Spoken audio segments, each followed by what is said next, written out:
Arkadaşlar herkese merhabalar. Bugün salçalık domates tarlasındayız.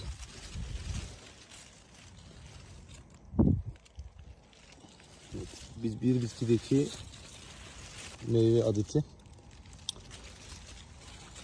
Yaptığımız kontrollerde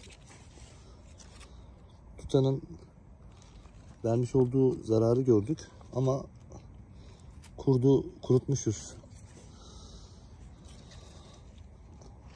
Bilmiyorum sizin bölgede var mı ama şu anda bu bölgede çiçeklerde sıcaktan ötürü yanmalar var.